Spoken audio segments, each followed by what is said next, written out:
تو ابراہیم علیہ السلام نے اپنی قوم سے کہا یہ کیسی تصویریں ہیں, تم ان کے گرد بیٹھے رہتے ہو, چھوڑ دو ان تصویروں سے دل نہ لگاؤ. قالوا وجدنا آباءنا لہا عابدین, کہنے لگے ہم نے اپنے باپ دادا کو دیکھا ہے انہی کی عبادت کرتے ہوئے.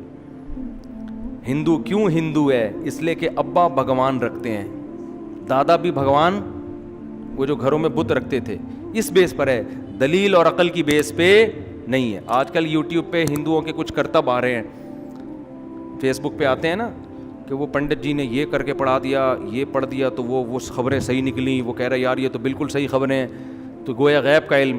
تو خوب سمجھ لیں, جو ہندو حضرات ہیں ان کی خدمت میں گزارش کر رہا ہوں, یہ کام مسلمان مولوی کریں یا ہندو پنڈت کرے, یہ دونوں 2 نمبر ہیں. سمجھتے ہو؟ مسلمانوں میں بھی ایسے پیر و مرشد ہوتے ہیں جو بتا رہے ہوتے ہیں کہ یہ ہو جائے گا, یہ ہو جائے گا, اور ویسا ہو رہا ہوتا ہے. اور ہندوؤں میں بھی ایسے پنڈت ہوتے ہیں جو آپ کو اس طرح کے کرشمے دکھا رہے ہوتے ہیں, چاہے مسلمان روحانی علاج والا ہو جس کو میں پیار سے ٹوپی ڈرامہ کہتا ہوں, چاہے وہ پنڈت ہو, یہ دونوں 1 نمبر کے کیا ہیں؟ چور ہیں. یہ میں اس لیے کہہ رہا ہوں کہ ہندو برادری یہ نہ سمجھے کہ ہمارے مذہب کے رہنماؤں کو برا کہہ رہا ہے. بھائی یہ مسلمانوں میں ہو یا آپ میں ہو, یہ دونوں کیا ہیں؟ یہ کرشمے ہوتے ہیں, یہ شعبدے ہوتے ہیں, یہ شعبدے ہوتے ہیں. شعبدہ سمجھتے ہو؟ اب یہ ہندو لوگ گاری اردو بھی نہیں سمجھتے نا. شعبدہ نظر کے دھوکے ہوتے ہیں, یہ پہلے سے بندے رکھے ہوئے ہوتے ہیں, اپنے ہی لوگوں کو انہوں نے قائل کیا ہوا ہوتا ہے. چھوڑ دو, انسانوں کو فالو مت کرو. قانون سازی کرنے کا حق کس کو ہے؟ اس خدا کو ہے جس نے اس کائنات کو بنایا, اور وہ اکیلا ہے, اس کے ساتھ کوئی شریک نہیں ہے.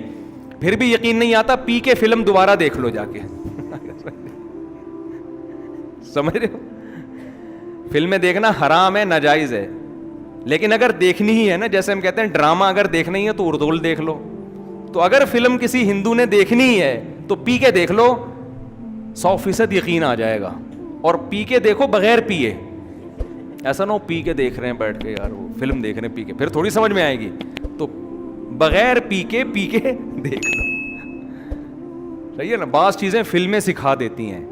مجھے اس کا شارٹ کلپ کسی نے دکھایا, شارٹ کلپ اس فلم کا نا, اس کا جو مشہور اداکار تھا, نام میں لینا مناسب نہیں سمجھتا, اس کا جو مشہور وہ تھا نا کہ اس نے وہ سموسہ 50 روپے والا بھگوان, اور پتہ نہیں کیا تھا اس میں, وہ عجیب چکر میں بیچارہ خلائی مخلوق سے آیا ہوا آدمی عجیب مصیبت میں ٹینشن میں آ گیا نا, کہ 50 روپے والا تو 100 روپے والا. اچھا انہی دنوں میں تھائی لینڈ گیا تھا, تو وہاں ہول سیل ریٹ پہ بھگوان مل رہے تھے. میں گیا, اندر بہت سارے بھگوان بیٹھے ہوئے ہیں, اور 4 بھگوانوں پہ 1 فری مل رہا تھا. تو خیر میں نے کہا یار یہ عجیب سی چیز ہے, ہندوؤں میں پڑھے لکھے لوگ بھی تو ہیں, تو بھائی تم کیوں اس چیز کو فالو کر رہے ہو, کیوں اپنے مذہبی رہنماؤں کو فالو کر رہے ہو؟ ہم تو مسلمانوں کو بھی کہتے ہیں, مسلمانوں میں بھی جو 2 نمبر قسم کے مذہبی رہنما ہیں جو اپنی دکانیں چلا رہے ہیں ان کو فالو مت کرو. اس میں ہم ہندو مسلمان کی بات نہیں کر رہے, ہم کہہ رہے ہیں ایسی شخصیت کو فالو مت کرو جو تمہیں سیدھے راستے سے ہٹا رہا ہے. ایسے لوگوں کو فالو مت کرو, چاہے وہ مسلمان میں ہو چاہے وہ ہندوؤں میں ہو. وہ کتنی زبردست بات اس نے اس میں بتائی نا, کہ میں صرف ایک خدا کو مانتا ہوں جس نے سب کو بنایا, میں صرف اس خدا کو مانتا ہوں. تو ابراہیم علیہ السلام کا بالکل یہی مکالمہ ہو رہا تھا اپنی قوم سے. وہ کیا کہہ رہے ہیں کہ یہ کیا تصویریں ہیں جن کے سامنے تم صبح و شام جھکے رہتے ہو. تو وہ قوم جواب میں کیا کہنے لگی, ہم اپنے باپ دادا کو ہم نے اسی پر پایا ہے.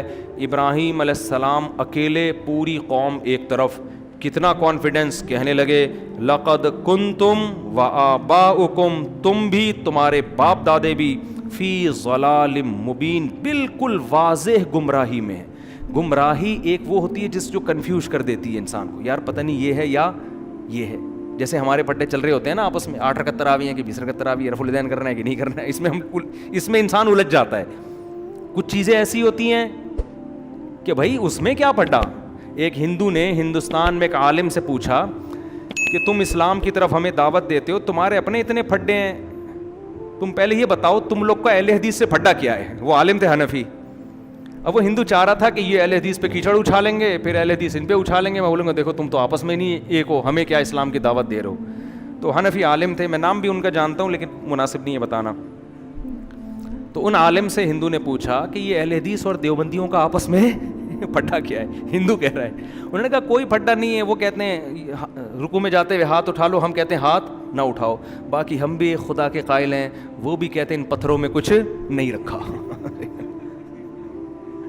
کیا خاندانی جواب. کہہ رہے ہیں وہ چھوٹا سا ہے, وہ ہم جب رکوع میں جاتے ہیں تو ہم کہتے ہیں بغیر ہاتھ اٹھائے, وہ کہتے ہیں ہاتھ اٹھا لو. یہ ہلکا پھلکا لائٹ سا اختلاف چل رہا ہے بھی ایسا ہی حقیقت میں. بڑھانا چاہو تو آپ اس کو کفر ایمان کا مسئلہ بنا لو, ہلکا کرنا چاہو تو کچھ بھی نہیں ہے.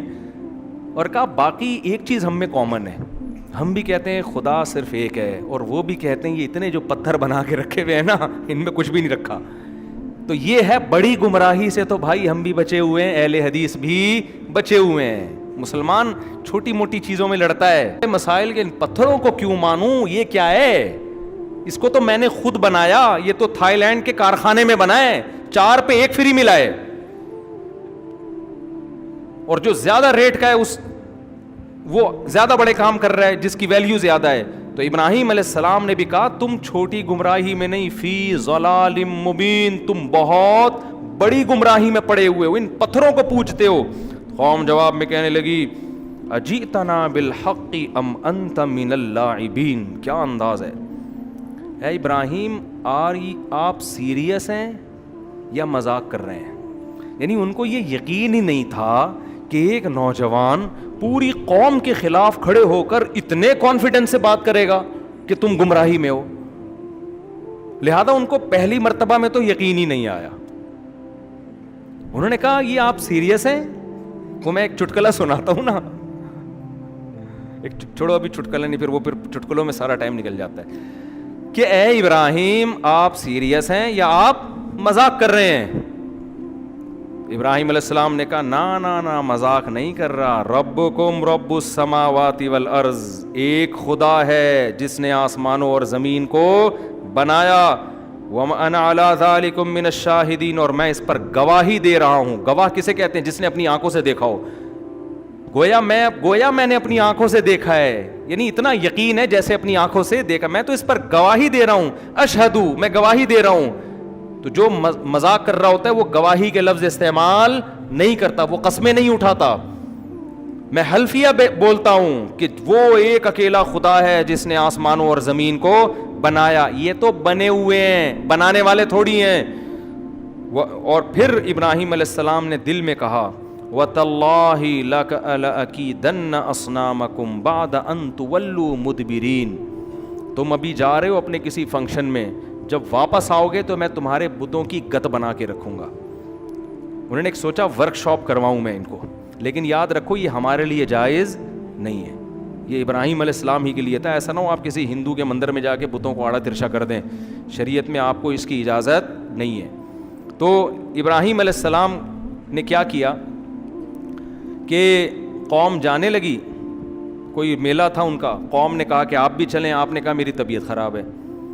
طبیعت خراب کا مطلب یہ تھا کہ یہ تمہارے بتوں کو دیکھ دیکھ کے میری طبیعت خراب ہے. یہ اس کو کہتے ہیں توریہ, کہ آپ زبان سے کوئی لفظ استعمال کر رہے ہیں, آپ اس کا مطلب کچھ اور لے رہے ہیں, سامنے والا اس کا مطلب کچھ اور. تو انہوں نے چھوڑ دیا, چلو بھائی ٹھیک ہے. تو ابراہیم علیہ السلام نے کیا کیا, جا کے فجعلہم جذاذاً, سارے بتوں کو جتنے اس کے اندر رکھے ہوئے تھے سب کو, کسی کو ٹنڈا کسی کو لنجا کر دیا, کسی کی آنکھ پھوڑ دی, کسی کے کان کاٹ دیا, کسی کے بازو کاٹ دیے. سب کا نا جو مینوفیکچرنگ فالٹ تو ان میں نہیں تھا, لیکن بعد میں سب کو کیا کر دیا, فالٹ. اور جو بڑا والا بت تھا نا, جو ذرا مہنگا تھا, وہ بالکل اس کو کچھ نہیں کیا, اس کے کلاڑے میں جا کے, اس کے گردن میں جا کے کلہاڑا لٹکا دیا. اب جب وہ لوگ واپس میلے سے آئے ہیں کہنے لگے من فعل ھذا بآلہتنا انہ لمن الظالمین, جس نے ہمارے خداؤں کے ساتھ, بھگوانوں کے ساتھ یہ کیا وہ تو بڑا ظالم ہے. کون ہے؟ تو لوگوں نے کہا بھائی ایک ہی بندہ ان کو برا کہتا ہے جس کا نام ابراہیم ہے, اسی کا کام ہوگا یہ. تو لوگوں نے کہا سب کے سامنے لے کر آؤ تاکہ سب کے سامنے جرم کا اقرار کرے اور اس کو سزا ملے. تو ابراہیم علیہ السلام کو لایا گیا, نوجوان تھے, سب کے سامنے لایا گیا. انت فعلت ھذا بآلہتنا یا ابراہیم, اے ابراہیم آپ نے کیا یہ سب کچھ؟ ابراہیم علیہ السلام نے کہا فعلہم کبیرہم ھذا, یہ جو بڑا والا ہے نا, ٹھیک ہے, جس کے گردن میں کلہاڑا ہے اس نے کیا ہے. یہ کس کا کام ہے؟ اس کا کام ہے. سب کو پتا تھا ظاہر ہے اس کا کہاں ہو سکتا ہے کام. اس کا کام ہے فَاسْأَلُوهُمْ إِن كَانُوا يَنْطِقُونَ.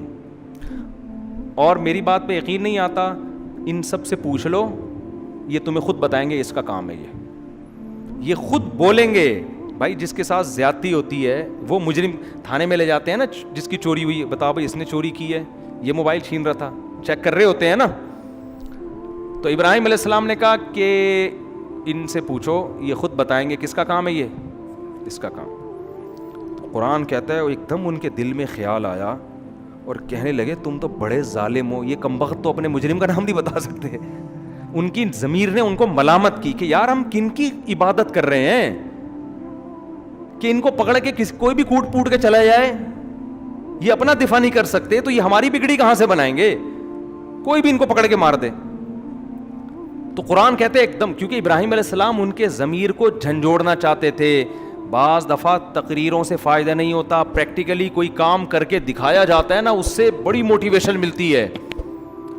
تو کہنے لگے، شروع میں تو بولنے لگے کہ تم بڑے ظالم ہو دل میں نا، لیکن اپنے اس ضمیر کے خیال کو پھر جھٹکا انہوں نے کہ نکالو یار، یہ اتنے اچھے اچھے خیال آ کیوں رہے ہیں ہمیں. وہی ہے نا باپ دادا خاندانی پرمپرا. تو انہوں نے اپنے خیال کو کیا کیا، جھٹکا، اور پھر کہنے لگے لقد علمت ما هؤلاء ينطقون. اے ابراہیم تجھے پتہ ہے یہ بول نہیں سکتے. یہ جب سے بنے ہیں ان کے اندر کچھ فالٹ تو ابھی پیدا ہوئے ہیں، لیکن ایک مینوفیکچرنگ فالٹ ہے، وہ یہ کہ یہ بولنے کے قابل، یہ پیدائشی گونگے، پیدائشی بہرے ہیں. یہ تو میں اپنی طرف سے کہہ رہا ہوں، انہوں نے مینوفیکچرنگ وغیرہ نہیں کہا کہ یہ بول ہی نہیں سکتے. ابراہیم علیہ السلام نے کہا افتعبدون من دون اللہ ما لا ينفعکم شیئا ولا یضرکم. اب تبلیغ اثر کرے گی نا. کہنے لگے ایسوں کی عبادت کر رہے ہو جو نہ کوئی فائدہ پہنچا سکتے اور نہ نقصان، جو بول نہیں سکتے. اف لکم ولما تعبدون من دون اللہ. تم پر بھی افسوس اور ان بتوں پر بھی افسوس. افلا تعقلون. عقل سے کام کیوں نہیں لیتے؟ کیا ہو گیا تمہیں؟ اب جواب دیکھو، دلائل سے جب جواب نہیں ہوتا نا تو بدماشیاں اور دھمکیاں ہوتی ہیں. دھمکی دینے پر آ گئے، کہنے لگے حرقوہ، ابراہیم کو جلاؤ، وانصروا آلہتکم، اور اپنے خداؤں کی مدد کرو. خدا مدد کرتا ہے یا خدا کو مدد کی ضرورت ہوتی ہے؟ اپنے خداؤں کی مدد کرو. ان کنتم فاعلین، اگر تم نے کچھ کرنا ہے. لوگوں سے کہہ رہے ہیں اس سے بحث بازی مت کرو، بحث میں نہیں تم جیت سکتے. کرنا ہے تو اس کو جلا کے اپنے معبودوں کی مدد کرو. جلاؤ اس لیے کہ تاکہ آج کے بعد کسی کی ہمت نہ ہو. قرآن کہتا ہے قلنا یا نار کونی بردن وسلاما علی ابراہیم. ہم نے کہا اے آگ سلامتی والی اور ٹھنڈی ہو جا ابراہیم پر. چونکہ اللہ نے حضرت ابراہیم سے آگے کام لینا تھا تو ابراہیم علیہ السلام کو اللہ نے آگ سے بچا لیا. اور قرآن کہتا ہے انہوں نے ابراہیم کے خلاف تدبیریں کی، ہم نے ان کو خسارے والا کر دیا. اور ابراہیم علیہ السلام پر ان کی زوجہ ایمان لائی تھیں، حضرت سارہ رضی اللہ عنہا، اور ان کے بھانجے لوط علیہ السلام ایمان لائے تھے. تو اللہ کہتے ہیں ہم نے ابراہیم کو اور لوط علیہ السلام کو ایسی زمین کی طرف نجات دے دی، ہجرت کروا دی جو تمام جہان والوں کے لیے ہم نے اس میں برکت رکھی. یعنی ارض شام اور فلسطین جو بیت المقدس ہے، جو آج متنازع چل رہا ہے، یہاں ابراہیم علیہ السلام اپنی قوم کو چھوڑ کے چلے گئے.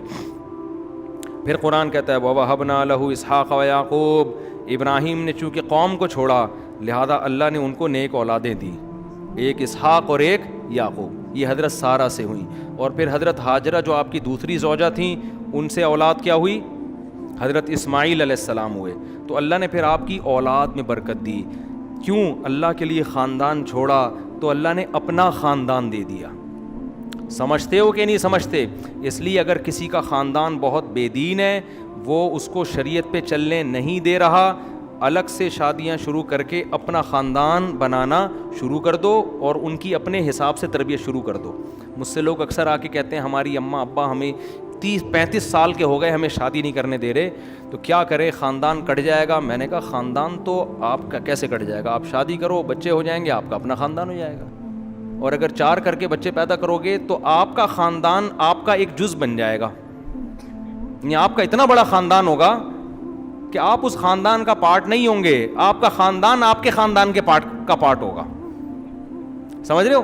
تو یہ بڑی بہترین پیکج ہے جو لوگوں کی سمجھ میں آتا نہیں ہے. حضرت ابراہیم نے یہی کیا کہ حضرت سارہ سے شادی کی اور حضرت ہاجرہ سے اپنا خاندان, اور ایسے نیک صالح اللہ نے بچے دیے, 3 پیغمبر, 2 پیغمبر اسحاق اور اسماعیل, اور اسحاق کے بیٹے پھر یعقوب, اور یعقوب کے پھر یوسف, اور ان کے بیٹے پھر مصر میں حکومت, پھر انہی میں موسیٰ علیہ السلام پیدا ہو رہے ہیں, داؤد علیہ السلام پیدا ہو رہے ہیں, سلیمان علیہ السلام پیدا ہو رہے ہیں, کتنے زکریا علیہ السلام, حضرت مریم, عیسیٰ علیہ السلام. یہ ساری قربانیوں کا صلہ تھا جو اللہ نے اولاد کی صورت میں ابراہیم علیہ السلام کو دیا. آج بھی قربانی دو, اللہ نیک صالح اولادیں دے گا انشاءاللہ. یہ نہیں کہ ماں باپ کو چھوڑ کے بھاگ جاؤ, یہ مطلب نہیں ہے. مطلب یہ کہ غیر شرعی کاموں میں اپنے خاندان کو فالو مت کرو. خیر ابراہیم علیہ السلام نے تو اس لیے چھوڑ دیا نا کہ ان کو قتل کی کوشش کر رہے تھے, ورنہ وہ ابراہیم علیہ السلام تو وہیں تھے. جلدی بس میں یہ آیت مکمل کرتا ہوں. اللہ کہتے ہیں ہم نے ان کو ہبہ کر دیے اسحاق اور پوتے دیے یعقوب, اور ہم نے سب کو نیک بنایا, اور ہم نے ان کی اولادوں میں امام پیدا کیے جو لوگوں کو ہمارے حکم سے سیدھے راستے کی تلقین. یعنی صرف نیک بچے پیدا نہیں ہوئے, مقتدا اور رہبر پیدا ہوئے ہیں ابراہیم علیہ السلام کی اولاد میں. اور اللہ کہتے ہیں ہم نے لوط علیہ السلام کو بھی علم اور حکمت دیا, جو حضرت ابراہیم کے بھانجے تھے, حضرت ابراہیم پر ایمان لے کر آئے, تو ابراہیم علیہ السلام ان پر اللہ نے لوط علیہ السلام کو نبی بنا دیا, اور پھر ان کو اللہ نے بھیجا ایسی قوم کی طرف تبلیغ کے لیے جو شرک بھی کرتی تھی اور لڑکوں سے بدفعلی بھی. لوط علیہ السلام کی قوم سے پہلے یہ جرم دنیا میں کبھی بھی نہیں ہوا. اس سے بھی پتہ چلتا ہے یہ نیچرل نہیں ہے, شیطان نے ان کو اس کام میں ڈالا کے. تو لوط علیہ السلام جب گئے تو انہوں نے اپنی قوم کو سمجھایا لڑکوں سے بدفعلی مت کیا کرو. پورا واقعہ قرآن میں کئی بار بیان ہوا ہے, ابھی بس میں شارٹ کر رہا ہوں. قرآن کہتا ہے ہم نے پھر لوط کو نجات دے دی, اور ان کے گھر والوں کو بھی سوائے ان کی بیوی کے, ان کو نجات دی ہم نے ایسی قوم سے کانت تعمل الخبائث, جو پلید عمل کیا کرتی تھی. تو اللہ کو یہ لڑکوں سے بدفعلی والا امر کیسا لگتا ہے؟ پلید عمل, گندے اعمال کرتی تھی, ہم نے لوط کو اس قوم سے بچا لیا. اور کیوں؟ انہ وادخلناہ فی رحمتنا, اور ہم نے لوط کو اپنی رحمت میں داخل کر دیا کیونکہ وہ نیک لوگوں میں سے تھے. اب جلدی 2-4 منٹ میں بیان کرتا ہوں کہ قرآن کہہ رہا ہے کچھ پیغمبر ایسے آئے جن پر بڑی مشکلات تھیں, انہوں نے مشکلات میں ہمیں پکارا, کسی بت کو نہیں پکارا, مزاروں پہ نہیں گئے, سیدھا انہوں نے اللہ سے دعائیں مانگی اور اللہ نے ان کی پکار کو پورا کیا. تو یہاں سے شروع کرتا ہے قرآن, نوحن اذ نادی من قبل, نوح علیہ السلام 950 سال تبلیغ کرتے کرتے قوم نے ٹینشنیں دیں, نوح نے ہمیں پکارا کہ اللہ اس قوم سے نجات دے دے مجھے. فاستجبنا لہ, ہم نے ان کی پکار کو سنا, فنجیناہ واہلہ من الکرب العظیم, ان کو اور ان کے گھر والوں کو بہت بڑے عذاب سے ہم نے بچا لیا, بہت بڑے عذاب سے. عذاب سے مراد یہ کہ جو ٹینشن قوم نے دی ہوئی تھی. اور وداؤد و سلیمان, اور اے نبی داؤد اور سلیمان کا بھی تذکرہ کریں. ایک کھیت میں بکری نے گھس کے کچھ نقصان کیا تو کیس آیا داؤد اور سلیمان علیہ السلام کے پاس. حضرت داؤد نے جو فیصلہ کیا اس کے بجائے آپ کے بیٹے حضرت سلیمان کا فیصلہ زیادہ اچھا تھا. تو قرآن نے ان کی تعریف کی کہ بیٹے نے جو کام کیا وہ باپ کے فیصلے سے بھی اچھا. لیکن قرآن کہتے ہیں ہم نے دونوں کو علم دیا, اور ہم نے داؤد علیہ السلام کے لیے پہاڑوں کو مسخر کر دیا اور پرندوں کو بھی. پرندے اور پہاڑ, داؤد علیہ السلام جب تسبیح پڑھتے تو پرندے بھی اور پہاڑ بھی ان کے ساتھ لا الہ الا اللہ کا ذکر کرتے. یہ معجزہ تھا داؤد علیہ السلام کا. یہ معجزے کیوں ملے یہ میں پہلے درسوں میں بیان کر چکا ہوں. داؤد علیہ السلام کی بہادری تھی نا, جالوت کو قتل کیا تھا انہوں نے, بھول گئے کیا آپ لوگ؟ اچھا آگے قرآن کہہ رہا ہے وَعَلَّمْنَاهُ صَنْعَةَ لَبُوسٍ لَكُمْ, اور ہم نے ان کو زرہیں بنانا سکھایا داؤد علیہ السلام کو جنگوں کے لیے. تلواریں اثر نہ کریں, لوہے کے لباس, لوہے کی ٹوپیاں بناتے تھے داؤد علیہ السلام. لوہا ہاتھ میں پگھلا دیا تاکہ سخت لڑائیوں میں یہ لوہا کام آئے. دیکھو اللہ نے کیسے اسباب کے ساتھ جوڑا ہے نا جہاد کو. اللہ یہ بھی کر سکتا تھا اے داؤد ہماری مدد آپ کے ساتھ ہے, آپ کو کیا جنگی ٹوپی کی اور جنگی ڈریس کی ضرورت ہے, آپ جائیں ایسے ہی جائیں, اللہ کی مدد خود بخود آسمان سے اترے گی. بھائی جو آپ کر سکتے ہیں آپ کو کرنا پڑے گا. جب میدان میں تیر چلتے ہیں, تلواریں چلتی ہیں تو گوشت پہ لگیں گی تو گوشت کٹے گا, تو اس کے لیے ڈیفینس ہے. ہمارے نبی بھی جنگی ٹوپیاں پہن کے میدان جہاد میں جاتے تھے. آج گارڈ رکھنے کو توکل کے خلاف لوگ سمجھتے ہیں, اور اسلحہ رکھنے کو توکل کے خلاف سمجھتے ہیں تو یہ پاگل ہونے کی بہت بڑی دلیل ہے. ہمارے نبی صلی اللہ علیہ وسلم جب فتح مکہ میں داخل ہوئے نا جنگ میں, تو آپ صلی اللہ علیہ وسلم نے عام معافی کا اعلان کیا, لیکن کچھ لوگوں کے بارے میں کہا جہاں پاؤ قتل کر دو. تو ابن خطل تھا غالباً, ایک بڑا بدبخت صحابی نے کہا یا رسول اللہ وہ غلاف کعبہ سے پکڑا ہوا ہے اس نے اور پناہ مانگ رہا ہے. تو آپ اپنی جنگی ٹوپی اتار رہے تھے, اس وقت جنگ ختم ہو گئی تھی نا, اور آپ نے فرمایا کہ وہیں قتل کر دو اس کو. تو یہ بھی ہمارے نبی کی سیرت کا ایک پہلو ہے کہ ہر بدماش کو آپ نے معاف نہیں کیا, عام معافی دی. کچھ ایسے بڑے بدبخت تھے ان کو آپ نے معاف نہیں کیا, سمجھتے ہو. تو تبھی کہتے ہیں نا, نہ اتنے میٹھے بنو کہ لوگ کھا کے ختم کر دیں, نہ اتنے کڑوے بنو کہ لوگ تھوکنا شروع کر دیں. اخلاق کی بھی ایک باؤنڈری ہے اور انتقام کی بھی ایک باؤنڈری ہے. اصل تو معاف کرنا ہی ہے, افضل تو یہی ہے, لیکن اس کی بھی ایک لمٹ ہے. خیر, ہمارے نبی جنگی ٹوپی پہنا کرتے تھے میدان جہاد میں تاکہ سر پہ تلوار اثر نہ کرے. تو آج کہتے ہیں کہ نہیں جی ہیلمٹ پہن کے بائک نہیں چلاؤ, بڑا فنٹر بنا ہوتا ہے, ویلیاں بھی لگا رہا ہے. ہم بچپن میں کبھی ڈیفینس جاتے تھے, وہ لڑکوں کی ریسنگ ہو رہی ہوتی تھی, تو ایک ویلی لگا رہا تھا, سر کھل گیا اس کا.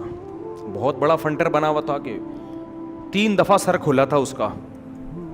سر کھلنا سمجھتے ہیں, نیچے گرا اور سر پھٹ گیا. اس کے ابا نے پھر پابندی لگائی, پھر بھی لگا رہا تھا ویلی. اب تک میرا خیال ہے انا للہ ہو چکا ہوگا. ایک اور ہمارے سامنے اللہ نے بائک کی سیٹ بنائی ہے بیٹھ کے چلانے کے لیے, وہ پائیدان پہ بیٹھ کے چلا رہا ہے.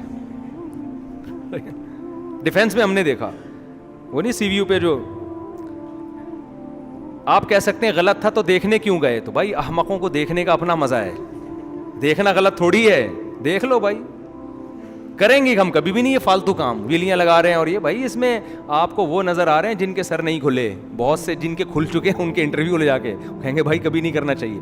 تو کیا تھا کہ وہ نا پائیدان پہ بیٹھ کے بائک چلا رہے ہیں, ایسے نہیں جہاں پاؤں رکھتے ہیں, بڑے شو مار رہا ہے. وہیں ہم 4 دوست بیٹھے ہوئے, ہم نے کہا یار یہ کام کرنا ٹھیک نہیں ہے. میں بھی یہ کہہ رہا یار یہ شو بازی ہے, اپنی جان کو خطرے میں نہیں ڈالنا چاہیے. کچھ لڑکے کہہ رہے ہیں نہیں بھائی کچھ بننے کے لیے کچھ کرنا پڑتا ہے. اب میری بحث چل رہی ہے نا, میں کہہ رہا ہوں بس یہ دیکھنے کی حد تک ٹھیک ہے, آؤ انجوائے کرو نکل لو, کرنا نہیں ہے یہ کام کبھی.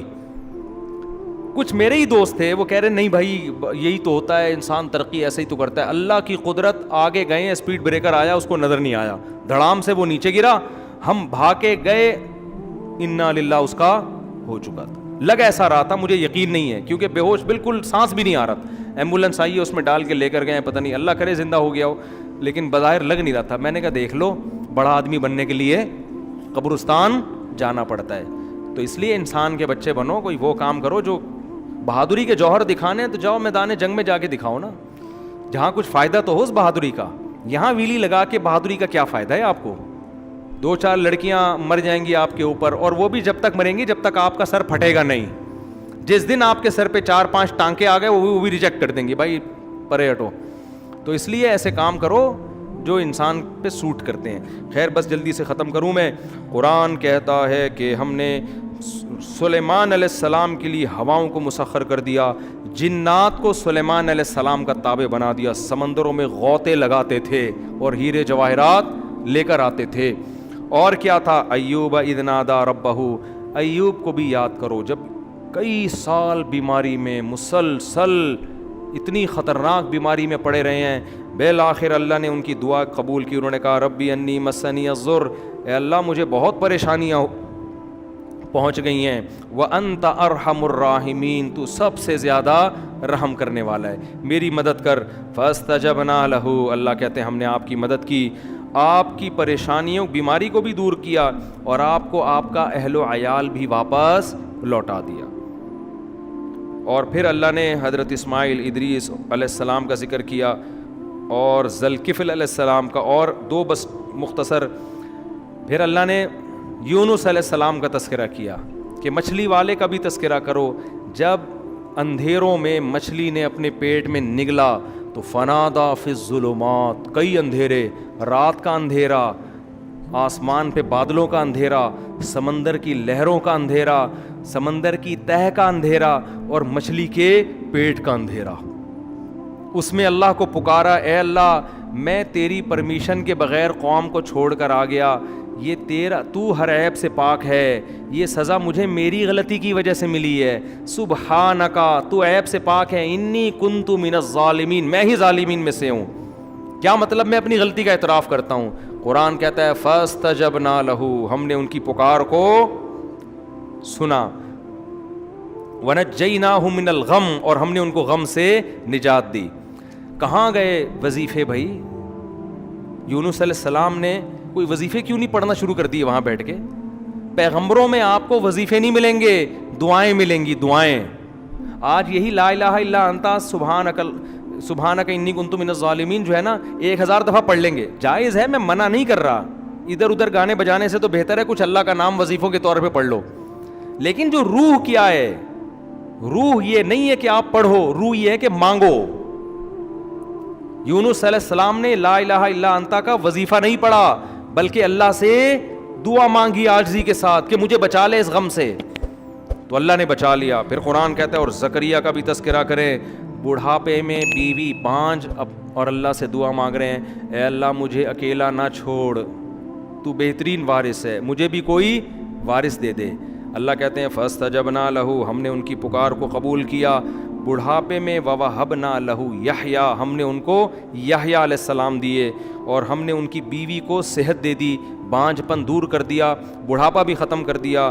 کیوں؟ یہ ایسے عجیب و غریب کام ان کے لیے کیوں ہو رہے تھے بھائی؟ نارمل لوگوں کے لیے عام طور پر ایسا ہوتا نہیں ہے بڑھاپے میں اولاد مل رہی ہو. قرآن کہتا ہے انہم کانوا یسارعون فی الخیرات، زکریہ علیہ السلام اور ان کی بیوی نیکیوں میں ایک دوسرے سے آگے بڑھتے تھے، صدقات و خیرات میں، نماز میں، عبادت میں، تلاوت میں، یہ ایک دوسرے سے آگے. وَيَدْعُونَنَا رَغَبًا وَرَهَبًا، اور یہ ہمیں اللہ کی امید اور خوف سے دعائیں مانگا کرتے تھے ہم سے. تو اس سے کیا پتہ چلتا ہے؟ وَكَانُوا لَنَا خَاشِعِينَ، اور ہم سے ڈرتے تھے.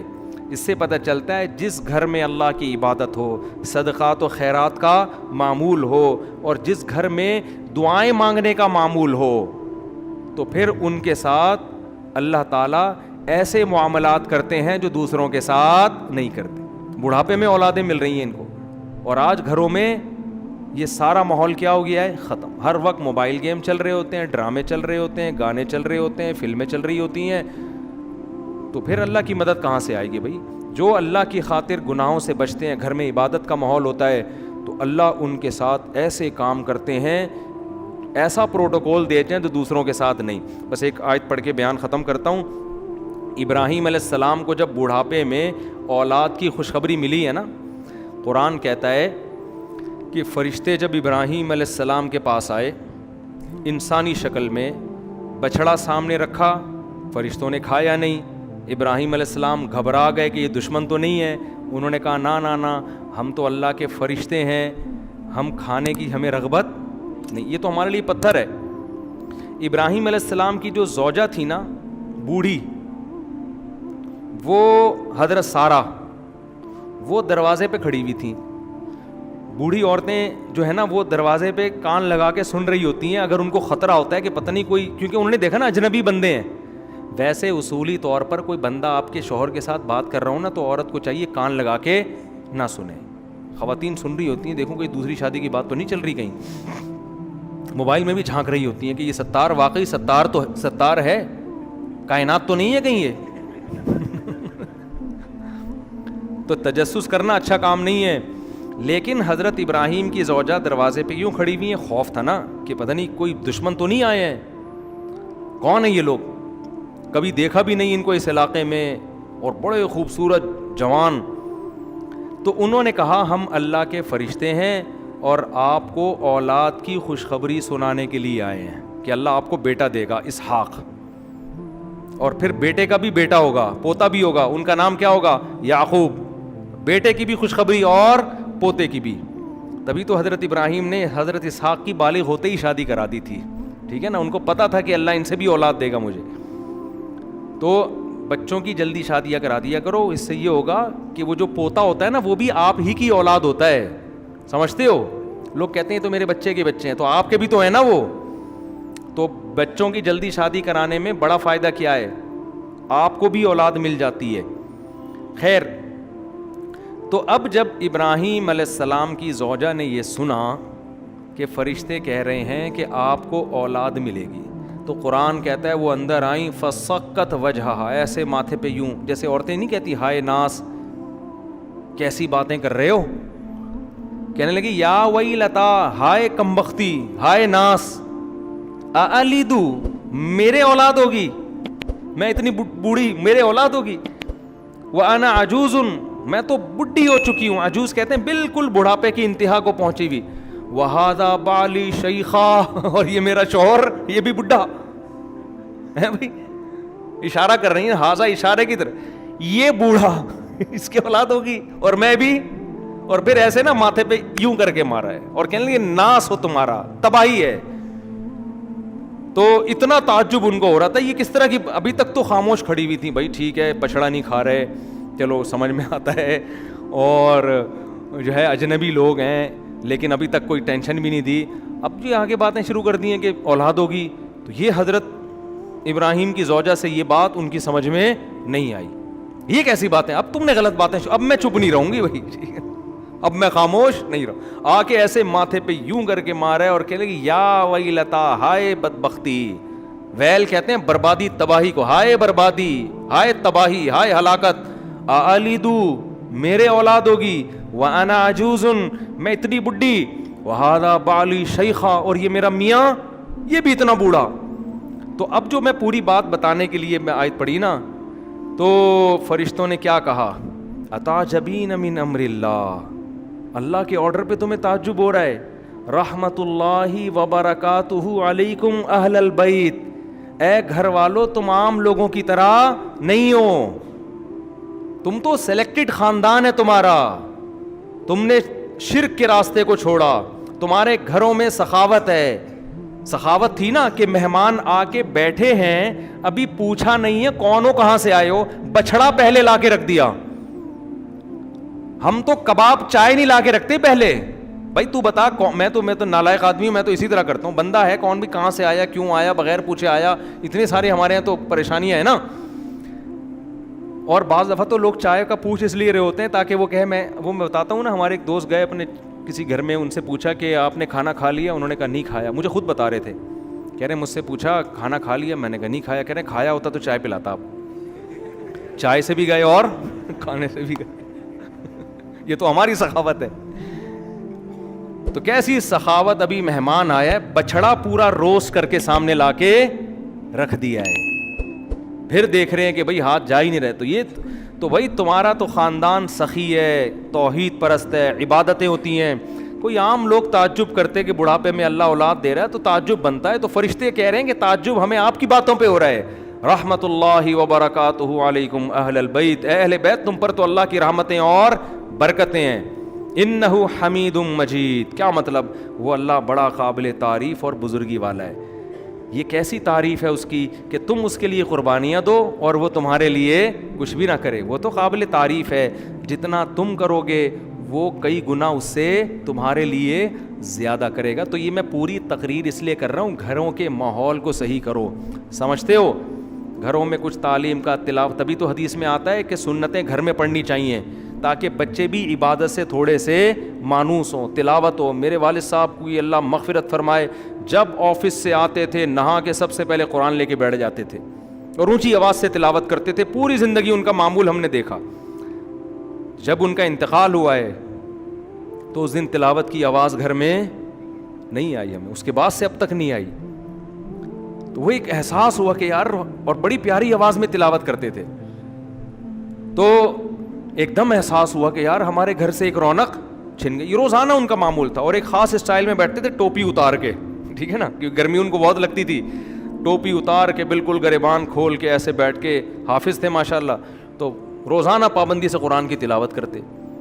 تو جب انتقال ہوا, اور انتقال سے پہلے بھی تلاوت کر کے گھر سے گئے ہیں, پہلے تلاوت کی گھر میں, پھر تلاوت ختم کر کے وضو کیا, نماز پڑھنے کے لیے گئے, عشاء کی نماز میں بیٹھے ہوئے صف ہی میں ہارٹ اٹیک ہوا اور اسی میں ان کا انتقال ہو گیا. اللہ تعالیٰ مغفرت فرمائے.